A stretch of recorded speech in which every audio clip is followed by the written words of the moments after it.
ഹരി ഓം. Divine vlogs വിത്ത് ഇന്ദുവിലേക്ക് ഏവർക്കും സ്വാഗതം. എല്ലാവർക്കും എൻ്റെ നമസ്കാരം. ഈ ചാനൽ സബ്സ്ക്രൈബ് ചെയ്യാതെ കാണുന്നവരുണ്ടെങ്കിൽ സബ്സ്ക്രൈബ് ചെയ്യുക.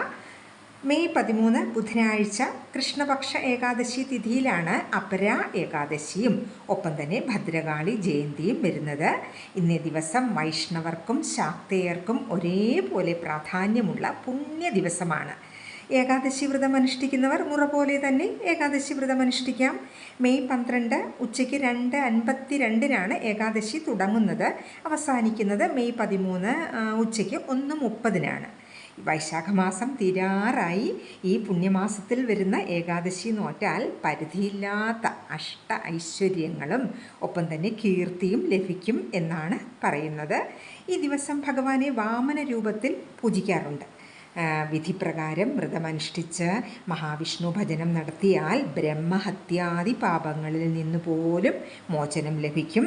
ഇന്നേ ദിവസം വിഷ്ണു സഹസ്രനാമം ജപിക്കാം. ഭഗവത്ഗീത, നാരായണീയം ഒക്കെ പാരായണം ചെയ്യാം. സമയം കിട്ടുമ്പോഴെല്ലാം തന്നെ നാരായണ നാമം ഉരുവിടാൻ എല്ലാവരും ശ്രമിക്കുക. അന്നേ ദിവസം മഹാവിഷ്ണുവിൻ്റെ പ്രീതിക്ക് വേണ്ടിയുള്ള കർമ്മങ്ങളെല്ലാം ചെയ്യുക. മഹാവിഷ്ണു ക്ഷേത്രങ്ങളിൽ ദർശനം നടത്തുക. യഥാശക്തി വഴിപാട് നടത്താം. പിന്നെ അതുപോലെ തന്നെ പ്രാധാന്യമുള്ള ദിവസമാണ് ഭദ്രകാളി ജയന്തിയും അന്ന് വരുന്നത്. ഹിന്ദു വിശ്വാസമനുസരിച്ച് ആദിപരാശക്തിയുടെ ഉഗ്രരൂപമാണ് ഭദ്രകാളിയമ്മ. ഭദ്രം എന്നാൽ മംഗളം എന്നർത്ഥം. അപ്പോൾ മംഗളകരമായ, അതായത് ഐശ്വര്യപ്രദമായ കാലത്തെ നൽകുന്നവൾ, കാലത്തെ നിയന്ത്രിക്കുന്നവൾ ആണ് ഭദ്രകാളിയമ്മ. ഭദ്രകാളി അവതാരത്തിന് പല ഐതിഹ്യങ്ങളും പറയുന്നു.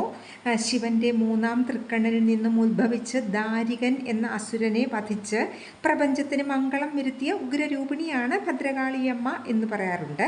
പിന്നെ ദക്ഷയാഗവുമായി ബന്ധപ്പെട്ട ഐതിഹ്യത്തിൽ സതീദേവിയുടെ ദേഹത്യാഗത്തിൽ കോപിഷ്ഠനായ ശിവനിൽ നിന്നും വീരഭദ്രനോടൊപ്പം ഭദ്രകാളി അവതരിച്ചു എന്നും പറയുന്നുണ്ട്.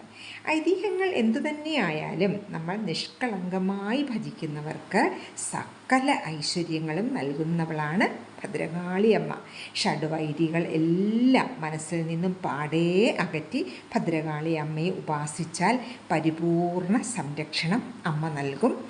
അതുപോലെ തന്നെ സർവ്വവിധ ദുരിതങ്ങളും, ശത്രുദോഷം, ബാധാദോഷം തുടങ്ങി ദുഷ്ടശക്തികളെ ഒക്കെ അകറ്റാൻ ഭദ്രകാളി ഉപാസന കൊണ്ട് സാധിക്കും.